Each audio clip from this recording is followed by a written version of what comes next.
Good afternoon. I'm Bernice Morris, co-chair of the Centennial of Negro History Week, Black History Month Centennial Committee. Our other co-chair is Brad Smith, the president of Marshall University. And our committee includes the president of West Virginia State University, and Eric Cage. He may be joining us late. He had told us he had a function that might take him away, so we will let him do his welcome whenever he arrives. We had a great beginning to our three-day symposium yesterday, and we had a great start to the second day this morning.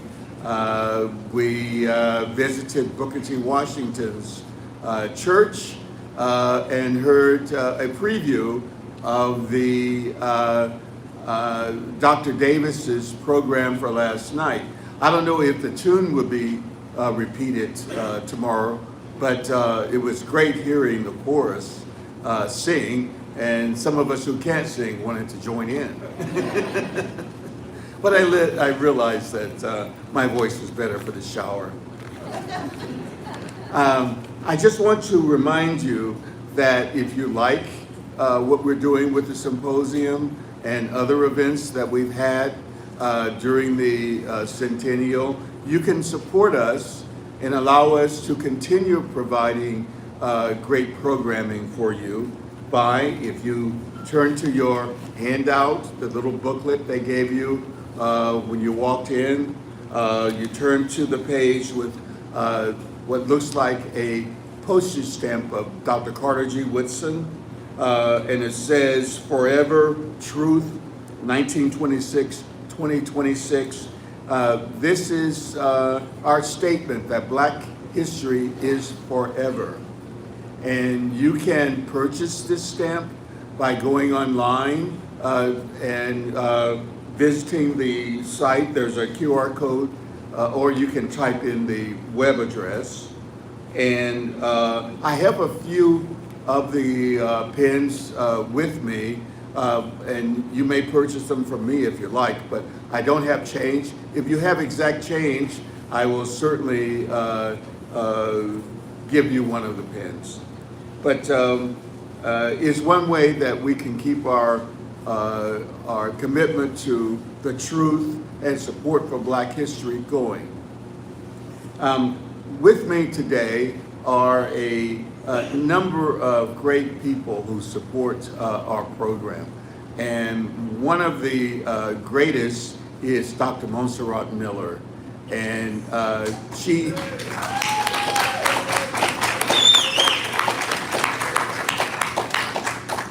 Dr. Miller is Executive Director of Drinko Academy at Marshall, and she is Chair of the Symposium. And Dr. Miller has a few words for you before we bring up Dr. Watts.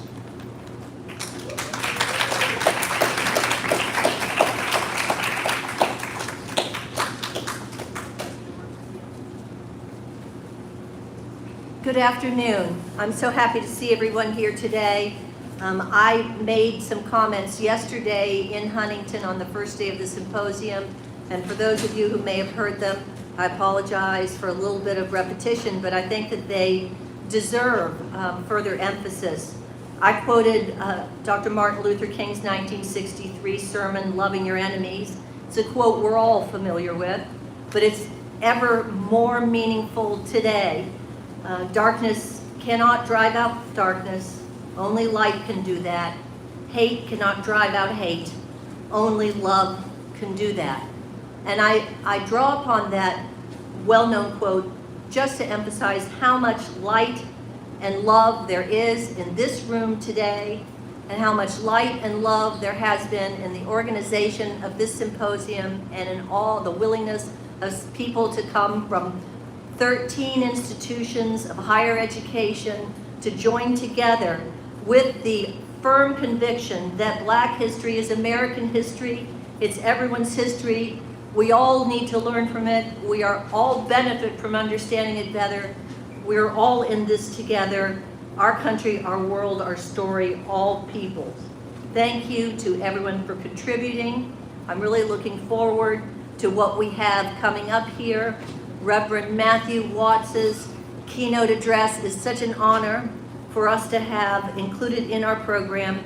And after this plenary session is over, at 2:15, we're going to have session 7 out of the 10 sessions that make up this symposium. And that session is entitled From Abolition to Integration, Case Studies from the 19th and 20th Century. There are things to be learned. I know you'll enjoy that. We also have coming up here just prior to Reverend Watts, we have a recitation. I believe Precious Benro is in the room. Are you here, Precious? He was out in the hallway. Could you come up, please? I'd like to thank West Virginia State University's own Dr. Carol Taylor Johnson for playing such an important role in the planning and execution of this symposium. And here we present Precious Benro. Thank you.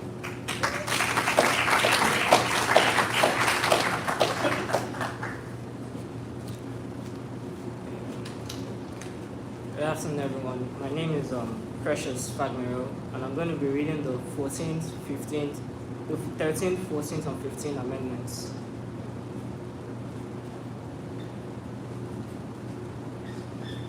The 13th Amendment, Section 1.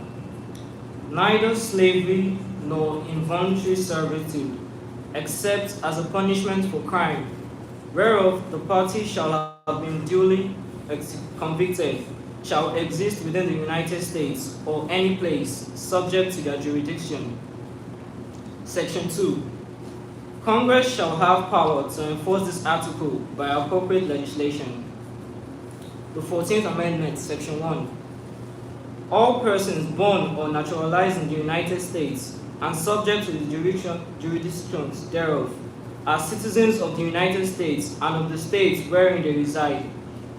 No state shall make or enforce any law which shall abridge the privilege or immunities of the citizens of the United States, nor shall any state deprive any person of life, liberty, or property without due process of law, nor deny to any person within its jurisdiction the equal protection of the laws. The 15th Amendment, Section 1. The right of citizens of the United States to vote shall not be denied or abridged by the United States or by any state on account of race, color, or previous condition of servitude. Thank you.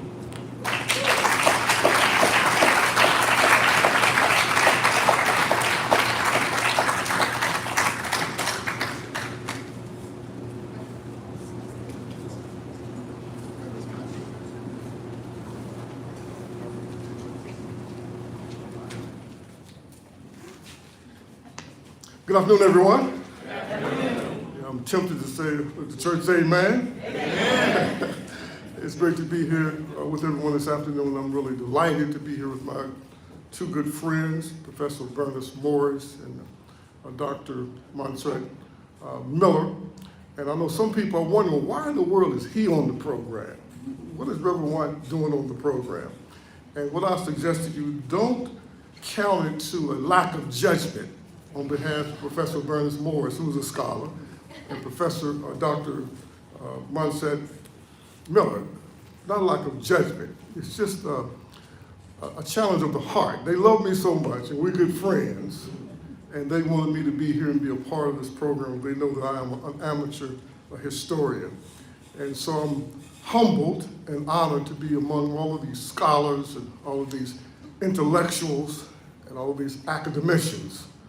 I'm reminded of a story told by the late, great prince of preachers, Dr. Gardner C. Taylor, arguably the greatest black preacher in the 20th, 21st century. He tells the story of his uncle. His uncle had a friend, Reverend Johnson. And Reverend Johnson did not have the benefit of much education, just went through grammar school. And every time Reverend Johnson would go up to preach, he would always say, my head has never rubbed up against any college walls. every time he got up to preach.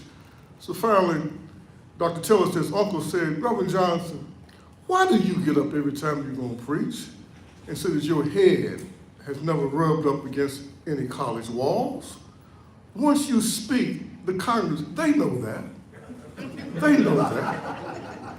And so my head has been slammed up against one college wall up in Montgomery when Western Institute of Technology was there. But I'm not an academician, but I do consider myself to be a self-taught intellectual. That's not bragging. That's just based on the time and effort that I put in trying to learn and to study and to educate myself. One little story that I find much humor with. There's the story of the smartest man in the world. He was the smartest man in the world. And he was being recognized and awarded the Nobel Prize for science and technology as he was expanding the boundaries of science through artificial intelligence and microbiology and physics and chemistry. There was a young boy who was also being honored a Nobel Prize for peace. He was an Eagle Scout, and he started a program Passing It Forward. He created so much goodwill as people were doing random acts of kindness for one another. And they've been flown to Norway to receive their Nobel Prize on a private jet. En route, the plane developed a fuel leak and lost almost all the fuel, and the captain recognized it. He came back to tell them, I have some good news and some bad news. The good news is that we have developed a fuel leak. With the bad news, we developed a fuel leak. The good news is that there's me, there is my faithful flight attendant, and there are the two of you, but they've only packed 3 parachutes. So the smartest man in the world immediately jumped up and said, I'm the smartest man in the world. I don't know what y'all gonna do, but I'm entitled to a parachute because this world cannot survive without me. So he grabbed what he thought was a parachute and he opened it and he jumped out. The pilot then said, look, you my faithful flight attendant, you get a parachute. He says to the little boy, you get a parachute, I'm the captain, I will go down with the plane. And the little boy said, well, Captain, we don't have any problem. He says, what do you mean? He says, there are 3 parachutes. He says, no, there's only 2 left. He says, no, there's 3. The smartest man in the world just jumped off the plane with my backpack. Now, I'm not the smartest man in the world. I'm not the smartest man in the United States, West Virginia, Kanawha County, or Charleston. But I've learned a thing or two. And I have learned it intentionally, not accidentally.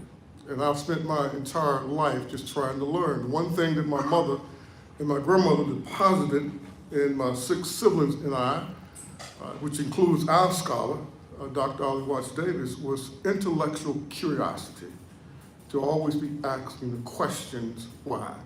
And so I've tried to do that my entire life. And so before we start this journey, I want to recognize the members of my church, the Grace Bible Church, the people that I think love me sometimes more than I love myself. They were reckless enough 42 years ago to license me and ordain me for the ministry. And they called me to be their senior pastor 32 years ago. And they've always stood with me. They've taken care of me so I could raise my 5 children. And I didn't have to go out here hustling and selling pop bottles and trying to sell hot dogs or whatever. They have always been so gracious and so kind. And even when they disagree with me, they never abandoned me. They have never abandoned me, nor have they ever tried to silence me. And they said, you have to speak the truth that you believe that God has given you to speak. And I'll be eternally grateful for the life that I've had as a preacher of the gospel and as a servant for the last 42 years because of the kindness and the generosity of the people from the Grace Bible Church. Where do we go from here?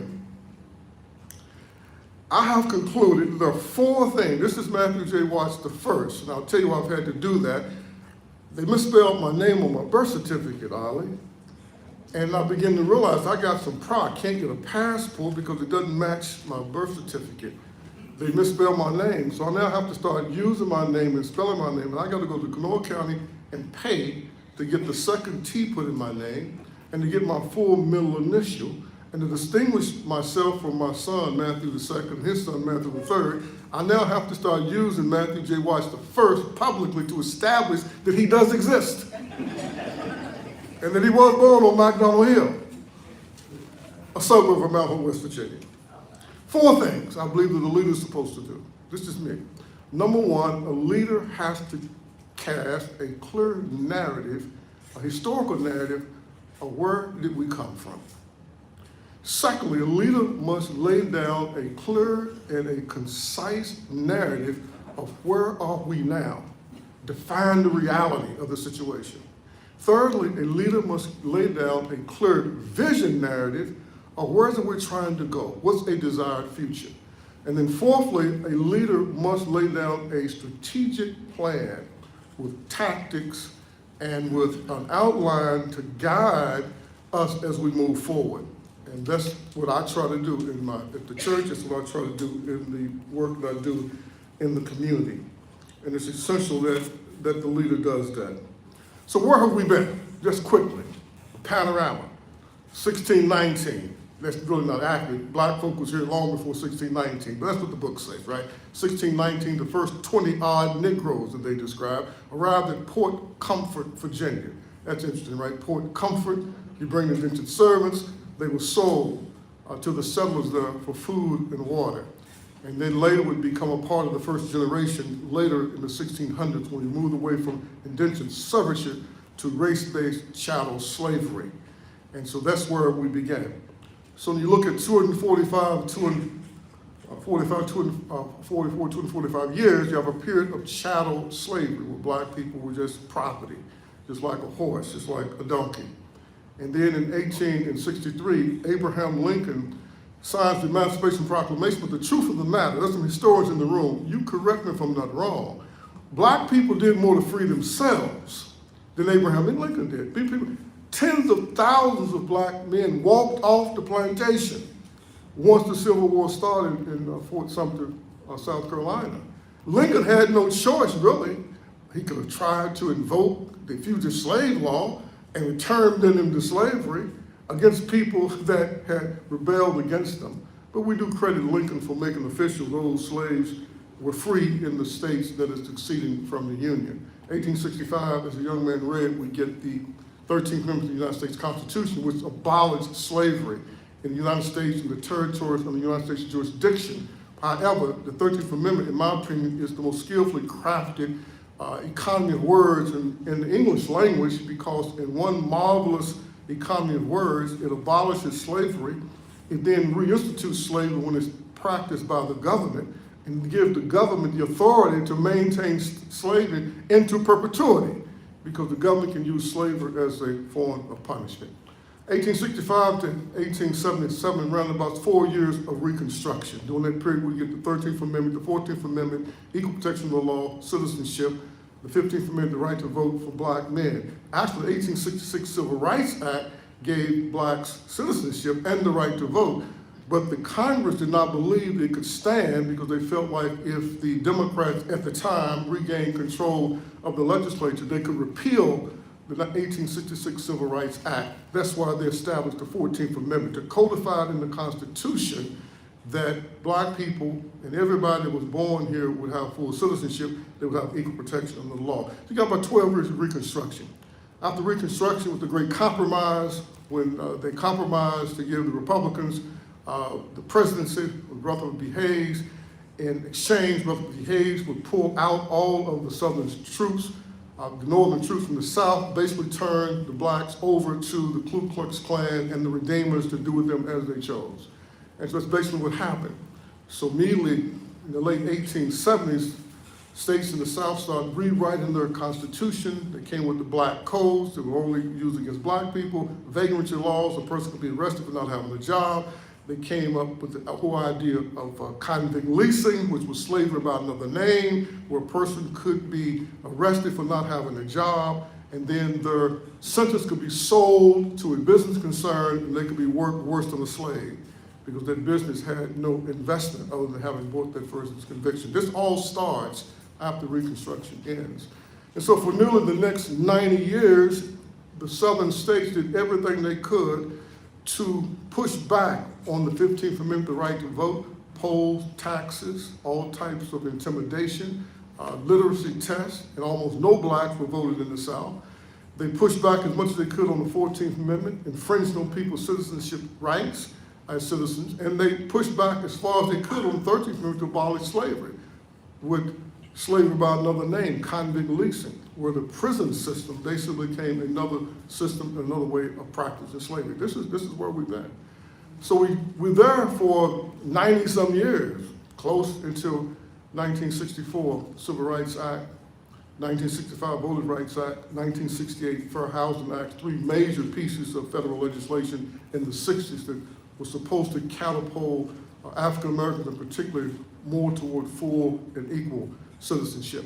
So we have this movement in the 60s, and we have this whole idea that we're moving to this promised land of equality, fairness, justice, equality, etc. And so out of that becomes federally funded programs, affirmative action, equal employment opportunity, diversity, managing diversity, equity, and inclusion. All these things really were an outflow of the civil rights movement in the 60s. So we rolled from about 68 to 2024.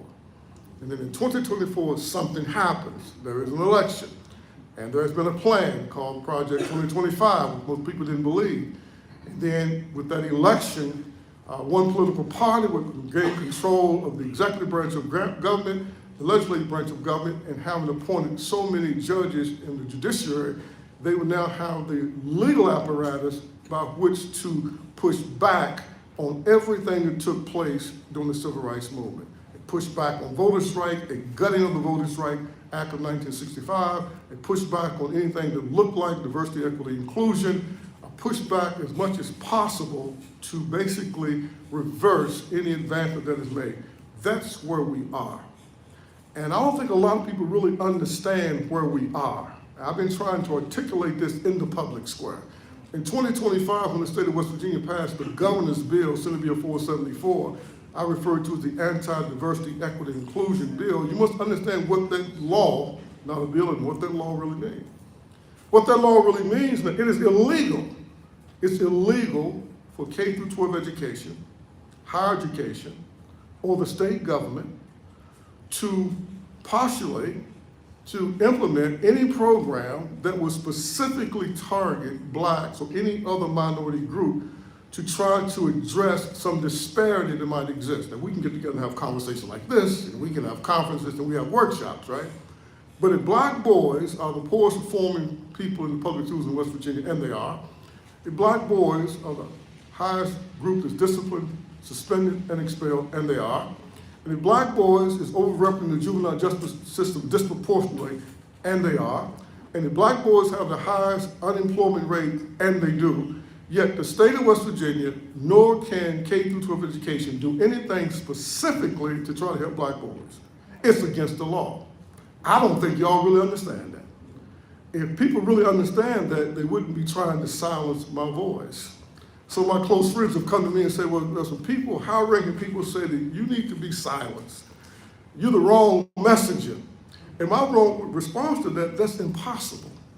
If I'm the only one with the message, how can I have been the wrong messenger? There is no other messenger that's trying to articulate and lay down in the public square what I'm trying to lay down to help people understand that we got to come together and work together to try to help the most marginalized people in our society, both black and white. And I'll talk a little bit more about that in just a moment. And so we went through the period of slavery, we went through Reconstruction, we went through the Black Code, vagrancy laws, Jim Crow, legal segregation, the Civil Rights Movement, diversity, equity, includes all these things. And then we run in 2024, 2025, anti-diversity, equity, and inclusion. Where we are today, the reality. Leadership must define reality. What are we up against? It's only when we understand the magnitude of the challenge when we dig deep enough within to realize how resilient we must be, the commitment that we must make to try to use everything at our disposal to try to build the people and the places where the most marginalized people live. So where do we go from here? Well, as an amateur historian, I think what we have to do is look to the past. Look to the past. If you look to the past of what nearly 4 million African slaves did after they were free and liberated in 1865, it will inspire you to the mountains. A group that comes out of slavery where it's been against the law to teach them how to read and write. And what do they have? An insatiable appetite, a fervor, a zeal, an unmatched and unparalleled commitment to becoming a literate people. They understood if we're going to survive in this democratic republic, if we're going to survive here, then the written word means a whole lot. They understood it took 43 words, the 13th Amendment, 43 words is all it took to abolish an institution that had held us in slavery for 244 years. Words must be powerful. So we got to learn to read this word. So here's what they did. After they were liberated, the first thing they did was try to reinstitute the family. They literally went looking for children, fathers, mothers, trying to build a family. They understood the importance of the nuclear and extended family. The second thing they did was they built extended family. First social institution they built was little churches, prayer houses. They knew that they needed to pray. They understood the spiritual dynamic. They believed that God had helped them get through that nightmare that we know as slavery. So the extended family in the form of the church was critical to them establishing themselves as a free and independent people. Thirdly, they prioritized education. They prioritized education. Old people, senior citizens, grandma, grandpa, they wanted to be able to read the Bible for themselves. And so everyone was committed to trying to learn how to read. Fourthly, they understood the importance of building an economy. They had the skills. They had brought many of these skills from Africa. They had honed their skills in 245 years of uncompensated labor, and they had the skills to build homes, to build towns, to build cities, to build an economy, and they did that.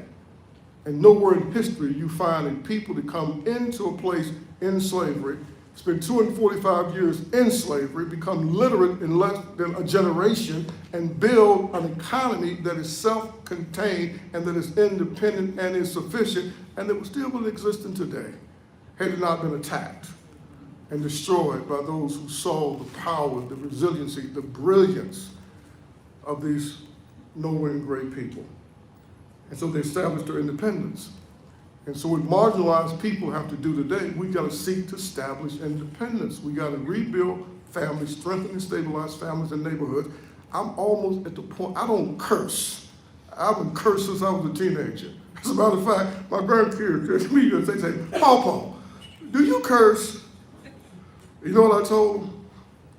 Because I want to be honest with them all the time. Here's what I said to them. Not out loud. Not out loud.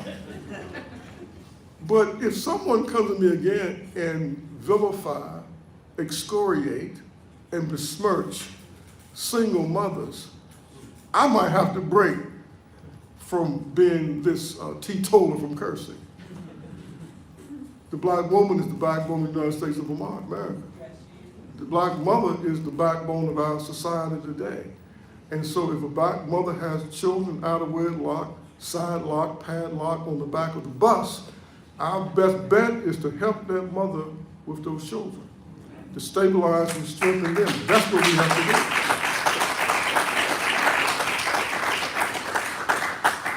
do. And so that's what I've tried to do for the last 30 years or plus on the west side of Charleston. I decided that I can't go back home to Mount Hope, West Virginia, because there's no place to work, and that's the place I love more than anywhere else in the world. Since I can't go back there, what's the most marginalized community that's close to me that I have some connection through family, through friends, through relationship? I'm gonna give my life to them. I'm gonna give my life to the people that live in that place. And I think that is true and is consistent with the model of the Africans coming out of slavery. So we developed what I call a people focus and a place-based strategy to address poverty, substance misuse, and other social determinants of health through comprehensive community development. And that's been my life's work since I left Union Carbide outside of my church on December 31st, 1996. And I will say this publicly for the second time. It is not a direct response to my critics, But I'm saying it because my son said, Dad, you need to say this out loud. I was telling my son, I said, son, when I left Union Carbide in 1996, you guys, the 5 of y'all were between the ages of 6 and 16. And I walked out of a job at the time, I was making over $100,000 a year, being groomed to go to the corporate headquarters, one of the 5 top employees out of 1,000 nationwide in one organization. And I left because I wanted my independence. I wanted to be able to speak what I thought to be the truth and not be held hostage by someone that held control of the reins of my livelihood. So my son did some calculating. He said, well, Dad, that would be worth probably $250,000 today. He said, you telling people, you paid for this microphone. tell them, you paid for this microphone. And don't you dare let anyone ever intimidate you to force you to think that you shouldn't have the right to speak what you believe to be the truth. What I love intellectual rigor.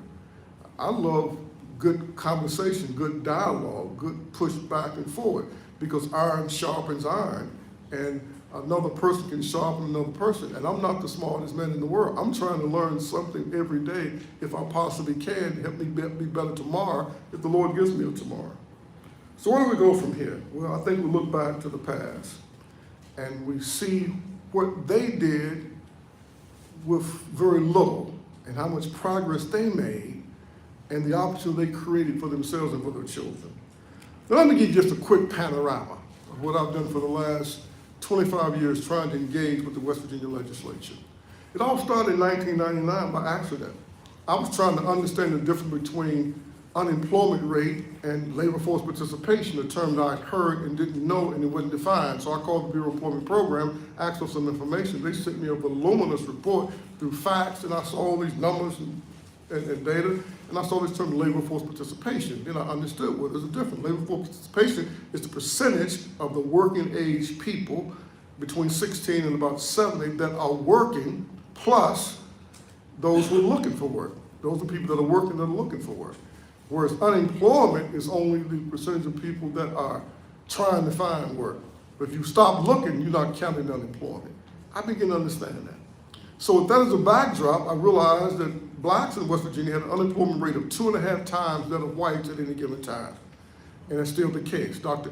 Ed Murrayfield, a preeminent analyst, did that analysis for me. And the black youth unemployment rate is extremely high. So I started this pilgrimage to go up to the legislature to try to talk to them about some of this stuff. Didn't know what I was doing, didn't know who to talk to, just went up there, right? I put a suit on, I looked professional, right? I looked the part, I know how to look the part. Reminded of what my sister, my oldest sister, she always tells me, you know, and she says, I'm gonna send you a suit. You need to look like a big time preacher. So you look like one anyhow. And so I would go up there and couldn't make much progress. But then something happened. I gave a speech on February 21st, 2002. It created a stir. Crisis in the African American community. Does anyone care? It's on my YouTube channel, Pastor Watch YouTube. And I laid out from the 2000 census and some other reports the crisis: education, unemployment, poverty, poor health outcomes, over-incarceration, irrefutable stuff. And I gave this speech. Carrie Webster, who's now a judge, she was my elected official, she calls me and said, look, I need the notes from that speech. I need them. I know what she's going to do with them. She took the notes from my speech and she put forth a House Concurrent Resolution 76. And it called for a public hearing to require all the state agencies to come to the legislature and to give a report. Basically, what are the conditions regarding minorities in the state? And they did July 15, 2002. The place was packed. And they came in from all over the government and they basically stated what I had said in my speech. They corroborated everything that I said. Unbeknownst to me, Carrie Webster then took that report from the House Concurrent Resolution. She then went back to the legislature during the next legislative session in 2003, and she entered a bill to create the Select Committee on Minority Affairs. And that required the state to convene public hearings, right, for during the legislative interims after the legislative session in 2003. And presidents from Bluefield State College, Western State University, people from the public, they came and they reported. Out of that was developed the Select Committee on Minority Affairs B report.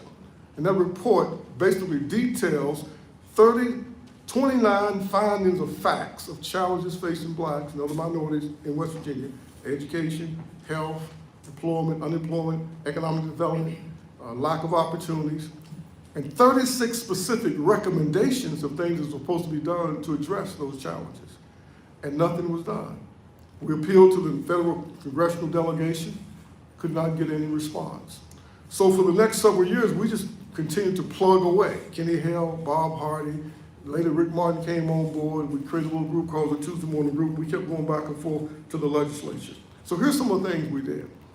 After the Select Committee on Minority Affairs report was issued at the end of 2003, early 2004, that became the Magna Carta. We said this is a legislative document. It details, it chronicles the challenges facing minorities in the state. Someone should do something about it. So 2004, we found a couple of champions. Senator Larry Rowe, y'all was with him this morning. Senator Brooks McCabe. They agreed to work with me and they drafted the bill in 2004, Senate Bill 573, the Minority Economic Development Bill. Calls for the state of West Virginia to develop a procedure for economic development in heavily populated minority community. Never funded, never executed. But it's exempt from the current anti-diversity law, because any law that was in existence before the anti-diversity law was created, that law is still in effect. But they say he got the wrong message. No one else has told you that. No one else has told you there are laws codified in law that specifically says the state of West Virginia ought to do certain things to help minority people and blacks, and that law is exempt from the anti-diversity statute. 2004, something else happened in 2004. In 2004, we also were able to get them to pass another bill, House Bill 4669, the Professional Development School Pilot Program. Supposed to develop a pilot program to target communities with heavily populated schools for minority students, low achieving, and try to address the achievement gap. That problem was totally mismanaged by the State Department of Education. 2004, Senate Bill 271 was passed, the racial profiling bill. It required the state police department to collect traffic stops of the race, whether or not they ticketed, whether or not they searched. 2 years later, my friend Dr. Stephen Haas compiled all the data and issued a report, the Racial Profiling Data Report, and here's what the report basically said. 301,479 traffic stops were made over a year-and-a-half period by West Virginia State Police. The data showed that blacks were stopped and ticketed and searched at a higher rate than any group. Latinos, Hispanics were stopped, ticketed, and searched at the next lowest or highest rate, and then whites last. However, once searched, blacks were found to have drugs and contraband at the lowest rate of everybody. But they still defended, well, we're not racial profiling. I said, what you got, ESP? And what you got? I mean, you know who to stop and who to ticket. But when you stop and ticket them and ask them, can you search them, allow you to search, they found the drugs and contraband at a lower rate. Nothing was ever done with that report. It just got swept under the rug like everything else. So we kind of battle around for the next 4 or 5 years because the Democrats control both houses of the legislature. Democrats control the governor's office, so people think they have friends. Yet you can't get anything done, right? They never fund anything. They never execute anything, right? Nothing ever happens. Nothing ever moves. And a good friend of mine was the governor through that period of time. Both of them. When the governor, Bob Wise, was the governor for a period of time, and then the late governor who passed away, Cecil Underwood, and then Manchin comes in. So from 2004 to 2010, Joe Manchin III was the governor. But none of these bills get funded. Nothing gets executed. In 2009, it gets interesting because Carrie Webster is a very good friend of mine. She's a public defender. She had worked with me trying to represent some of these bad kids in my neighborhood and trying to keep them on the juvenile justice system. She now gets elected as a member of the House of Delegates, and she said, Reverend Watts, what do you want to see done? I said, look, I want to use my friend Bob Hardy's work. He developed a program to use housing, construction, maintenance, rehab, weatherization, and demolition as a job training and economic development driver in low-income communities. And he has a model right here on the west side of Charleston. He's never recruited me, and now I'm working very closely with him. We want a bill, a law, to codify that. Carrie used her cachet as the chair of the House Judiciary. She gets the bill in. It passes House Bill 2950, the Neighborhood Housing Economic Stabilization Statute. Is in the code. Look it up. Look it up. Fact check me. Chapter 31. And it's exempt from the governor's anti-diversity law because it's already in the code. And it specifically says that these projects are to target communities with high minority populations. It's already in the code. So and they did modestly fund that project one time, but they have not funded it since they've been in the legislature. So let me kind of move a little bit quicker so you can see where I'm going to end up. So then we get to 2009. What happened? What's interesting is what happened in 2010. In 2010, Joe Manchin III wanted to bring charter schools into West Virginia. And the reason he wanted to bring charter schools into West Virginia because President Barack Obama's signature education legislation was raised to the top, right? And I know the Promised Neighborhood, George Bush had raised to the top, the Promised Neighborhood. And in Barack Obama's Promised Neighborhood, designed by Artie Duncan, his education secretary, you had to have charter schools to be able to apply for a Promised Neighborhood grant, $300 million, $40 million. So Manchin, with all of the influence and his popularity, could not get his education reform bill through the legislature in 2010. They shut him down. The American Federation of Teachers, the Western Education Association, Western School Service Personnel, and Organized Labor said, we do not want charter schools in West Virginia, and they shut him down. They went in a special session, and they called me and said, what idea do you have? Well, I said, we had an idea back in 2004 that y'all never implemented. We'd like to have it revisited, and we want to create a community development pilot school program to target our neighborhood. So in 2010, they passed the Community Development School Pilot Program, chapter, should be 359-18, 359-18-3-12. And it's in the code, and it's exempt from the governor's anti-diversity bill.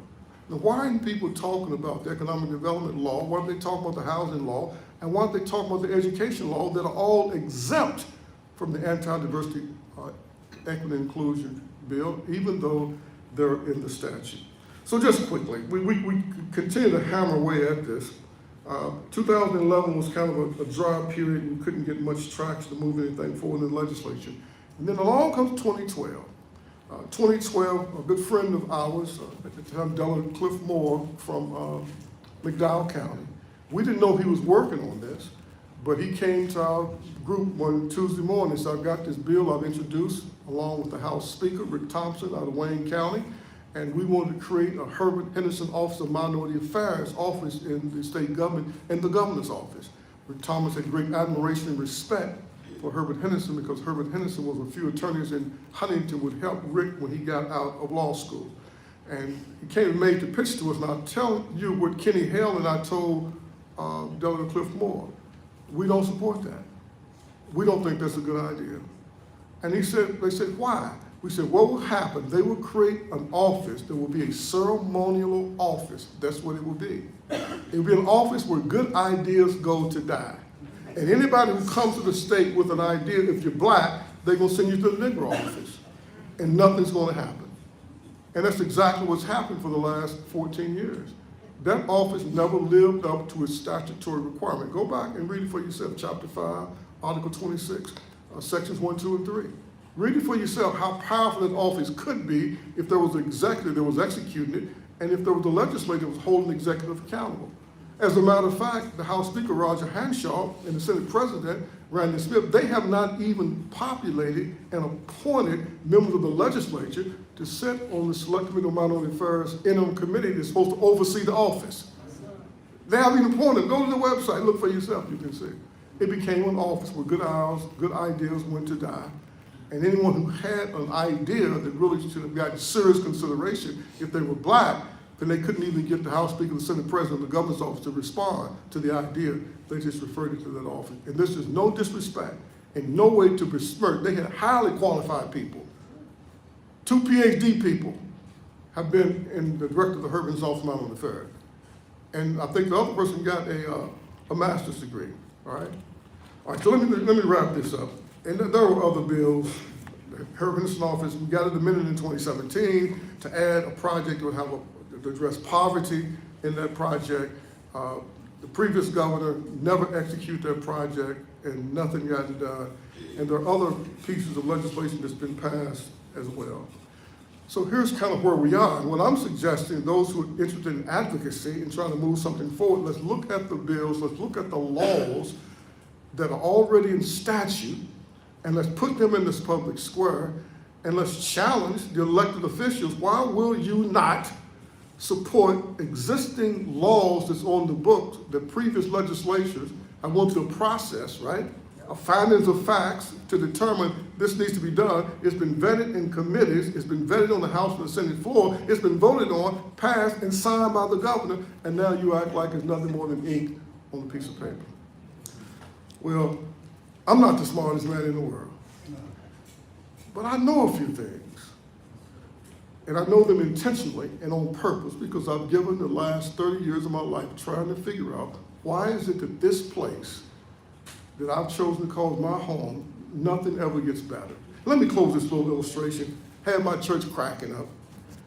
I was coming from South Charleston one day and across the Patrick Street Bridge. I seldom come to Institute. I passed by Institute to go to Croft Lane to see my son and his children.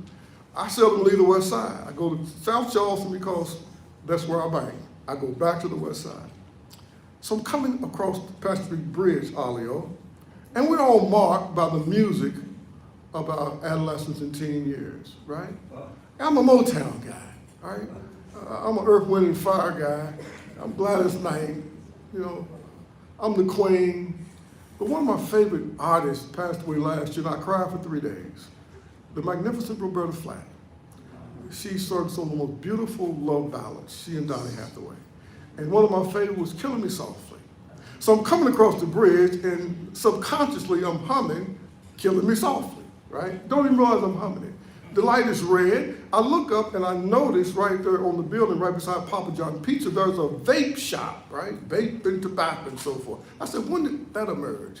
Then I realized, oh, we got Papa John's Pizza beside the vape shop, Marco's people across from Papa John's, Riley Burgers right behind right behind Papa John, Pizza Hut, Taco Bell. Then we go over in the little plaza there, and we got Little Caesars, Subway, which y'all think is healthy, is not. That pressed stuff comes to the machine. Nothing healthy that they serve you but the vegetables. Then over in the shop, there's the largest liquor store, I think, in Kanawha County. There's another vape shop. And then there's the Esquire where you can go in and smoke tobacco. All this is just in a little area. It's not the size of a football field. And I'm thinking, yes, they are killing me softly. They kill us with this bad food, putting these vape things in here to get these kids addicted to this stuff. They're killing us softly. But it gets better or it gets worse. I said, that's vape shops in North Charleston. So I go to North Charleston. They turned the old U-Haul into the vape shop. The little gas station is a vape shop. So they're on the west side, almost within eye shot of my house. There are 4 vape shops, pizza shop. You can't get a decent meal on the west side of Charleston. But it gets better. It gets better. Right behind there is my good friend Eric Hicks. He has right at home medical. So they're going to kill me. I'm going to be sick. But he's going to send people in my house to take care of me. Right beside Eric, I'm not making this up, right beside Eric Hicks is hospice. So now hospice can send the people right in your house to take care of you until you transition. And a few blocks away is Calendar Funeral Home. And I'm thinking to myself, they're killing me softly. They're killing us softly. No wonder we have the 27th lowest life expectancy in the United States of America. No wonder we have one of the highest cardiovascular disease rates in the nation. No wonder we have one of the highest hypertension rates. No wonder we have one of the highest rates of diabetes mellitus, which is projected to be a crisis over the next 5 to 10 years because so many people type that are already pre-diabetic. We've been killed softly in our neighborhood. That's why I'm fighting for this community. It has the highest concentration of black people anywhere in the state. We'll be the largest, the 10th largest city if we were a separate municipality, has 3,500 children live in one neighborhood. And you would think that we were a third world country. So that's why we're trying to focus on addressing poverty in the context of a neighborhood and a community with a population of people, and we have a model to do that. So I was auditioning today and recruiting. I'm auditioning to any high professors, scholars at Western State University or Marshall University. I invite you to do a serious investigation of the West Side Revive movement that we have developed to move that community forward, looking at all these pieces of legislation that I delineated here today, and then give me your comments to what you think about it as a plan to move things forward. I'm conditioning, I'm auditioning for you, I'm recruiting, right? I'm recruiting because something needs to happen. Let me close with this right here. Let's think about this. In the state of West Virginia, 300,000 people that live below the poverty line, 300,000. Most of them are Caucasian, by the way. There are 200,000 that live slightly above the poverty line, 500,000 people in West Virginia that are under poverty level or just slightly above. There are 160,000 adult residents in this state that are convicted felons. That is more than 10% of the adult population.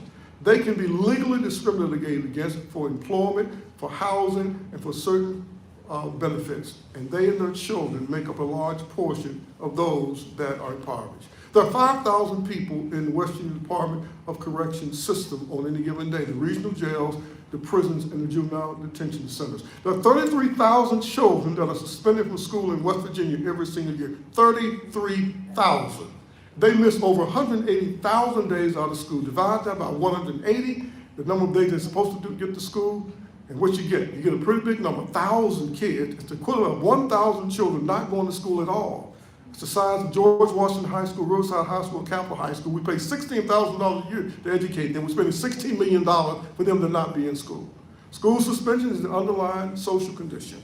It is to drive in low educational attainment, school dropout, juvenile delinquency, low labor force participation, poverty, and poor kids are the ones who live in the same neighborhood. You go into any community, and what you're going to find, if it's a poor community, it has a low education level of the adults and the grandparents and the children. That's the challenge that we face. But now close with this. Not only do we have 300,000 below poverty, 200,000 right at the poverty line, 5,000 in prison, 103,000 kids being dropping out of school. We got 7,000 kids that appear before judge or probation officer in West Virginia every year. 7,000. 6,000 kids in the child foster care system. 6,000. This is the quiet flow. Kids aged out of foster care, kids aged out of juvenile justice system, kids that are suspended from school, kids that are dropping out. That's the quiet flow that moves into our prisons, that's moving into our jails. And if no one is talking about this but the guy who's the wrong messenger, trying to warn people, there is a tsunami up ahead. We're not going to have a labor force. We've got the lowest labor force participation rate now in the country. We have one of the least educated states. We have the lowest percentage of our population going on to post-secondary education. We're in trouble. And it's the leader's job to define the reality. This is what we're up against. Now here's where we need to go. I'm out of my time. I thank you for yours.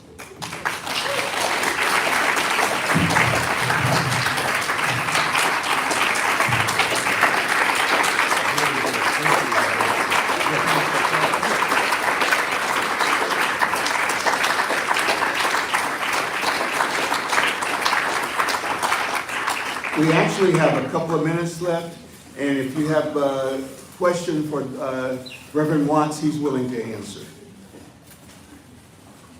Are there any questions? I know I was profound, but I wasn't that profound. There's one. Reverend Watts, when are you running for governor? I got the best job in the world, pastor the people in Grace Bible Church. How do you engage legislators to do what they're supposed to do? As I try to share with some of my colleagues, that what they need to do as soon as the legislative session ends, they need to start scheduling to meet with their legislators to debrief them and tell them how disappointed that they are with them, the fact that they wouldn't pass a bill, for example, to get clean water in southern West Virginia, that they're passing bills to defund public education. Meet with them after the session and say, these are the things that we are totally disappointed and discouraged with you, what you've done. Get your agenda together and start meeting with everybody, put their name on the ballot, and ask them, are you familiar with these statutes that's already in the code and that are exempt from diversity, equity, and inclusion? If not, here are copies of them. When you read it, let's sit down and talk about them. We wait too late to engage with the legislature. We got to engage with them when they're back at home, call them into public meetings, and not disrespectfully, but to lay out to them what our concerns are, and if they're not giving attention to things that are critically important to the future of your community, to the families, and the places where we live. Pastor Watson, your history, have you studied anywhere in West Virginia passed an anti-lynching law? I've not found it. I ask that question because ICE has come in, and you see what happened in Minneapolis. Could we be subject to lynching again in 2026, 27? This should be of concern to us. Let me add one thing, and I'm going to get out of the way here. Have any of you ever heard of the West Virginia Bureau for Negro Welfare and Statistics? You have. You know, it's kind of amazing. I came across that particular entity when I was doing some research. A good friend of mine, Ron Wilkerson, had given me a book by Dr. William Trotter. If you never read the book, you ought to read it. Every West Virginian ought to read it. I think it's Cold Class and Culture. Cold Class and what?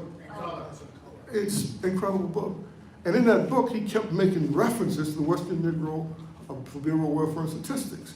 And the footnote, it was at the culture. To make a long story short, I'm inquisitive. I go to the culture center, I say, look, what is he talking about?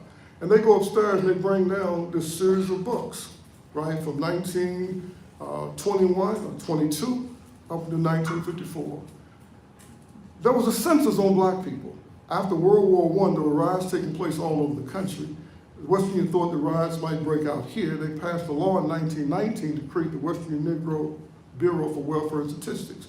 So they collected data on blacks, every black lawyer, every black doctor, every black hotel, every black restaurant, every black church, how much property they owned. Everything was compiled every 2 years, and it was put in a book and given to the governor and to the legislature, so they knew exactly what was happening with black people. This went on from 1922 up into Brown v. Board in 1954.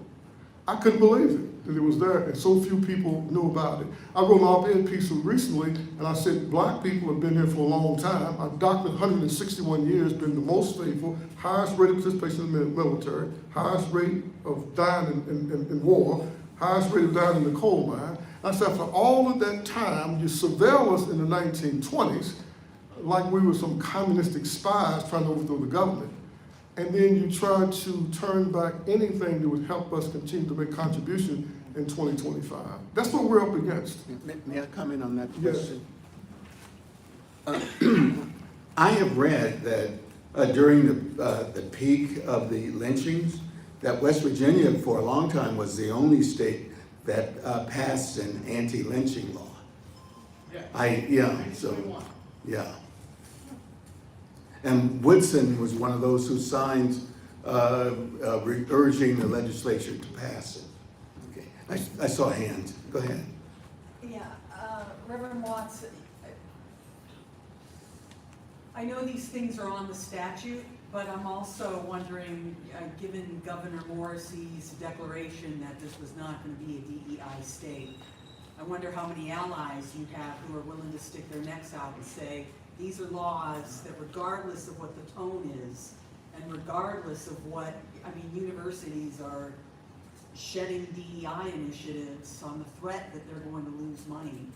So I'm just wondering how many allies you have in the state legislature who would be willing to risk sticking their necks out and saying, these laws are exempt and let's make sure that they're being upheld. Zero allies. Right. Not only we don't have allies in the West Virginia legislature, and I'm not going to call them out by name, but you name any civil rights organization, any of these progressive groups, I've sent them this information.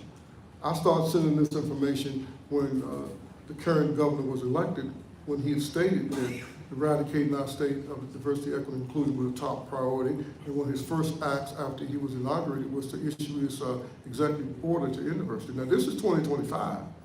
I've been writing these people since 2020, just 2026 to 2025. All year, I appeal to all the different organizations that say they're for fairness, for justice, and so forth, and not a single one of them have even responded. And no one has even raised the issue and the question. And this includes some of the biggest groups black and white. And that's what I'm trying to say. It's worse than that. I mean, about that, and I'm gonna say this publicly because it happened publicly. I mean, they shut me down in my own church. They didn't want me to speak in my own church. I've never been so angry in my adult life, nor have I ever been so humiliated. They would disrespect my church and the congregation of my church because they didn't want the people to hear what I had to say. And what I had to say on April 4th, 2025 is what I'm saying today. That's all I was trying to get out in the public space. Let me tell you something that I know. And you can fact check me and you can go back and you can check it.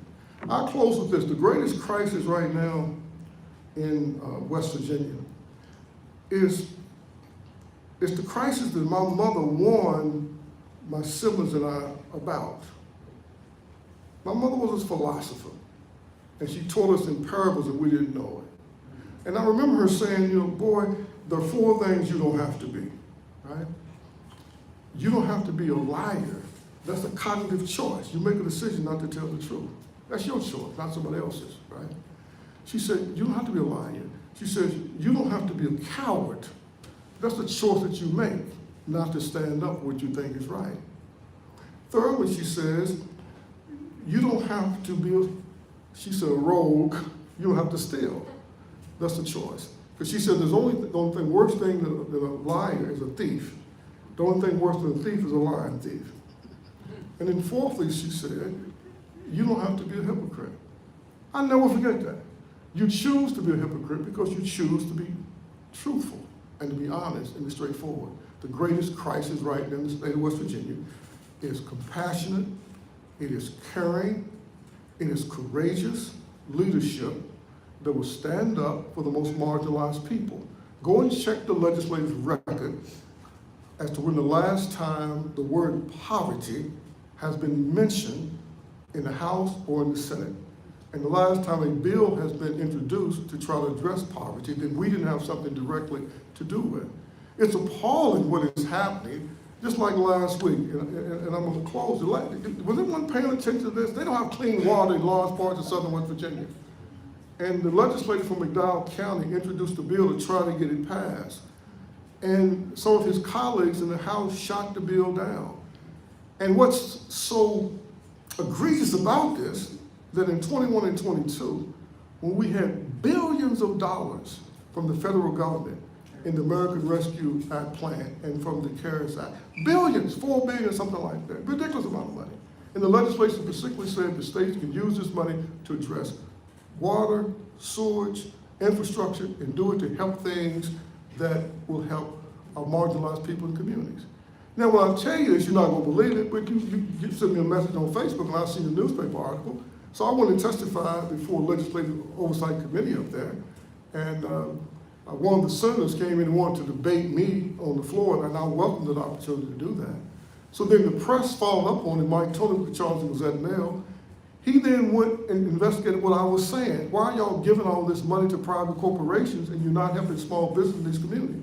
The article was in the newspaper. He came back, at the time, they had given over $500 billion of your taxpayers' money to private corporations.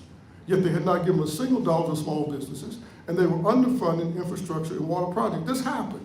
When the press challenged them on that, the House Speaker, Roger Hanshaw, and the Senate President, at the time, Craig Blair, issued a statement through their legal counsel saying the problem is this.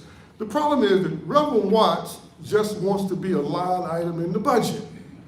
But the 1.7 million people in this state have elected us to represent people and do what we thought was best. And this is what we think is best, right? Basically give the money to the private corporation. I told Mike, he was an excellent journalist. I said, man, why don't you come back and tell me that? Why don't you come back and give me the opportunity to respond? And I basically, what I would have responded was, you're exactly right. That's a good idea. I just never thought about it. Put me in the budget, and we'll get water in southern West Virginia.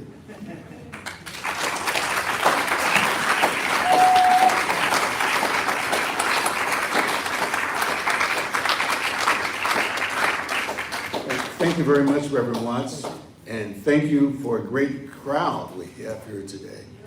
We have a 15-minute break, and we'll start back up at 2:30. Thank you.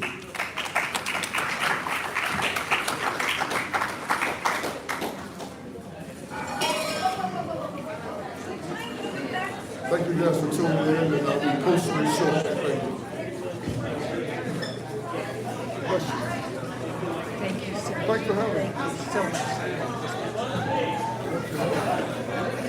George Daniels, University of Alabama. Oh, my pleasure. I wanted to ask you, Let me cut this off right here.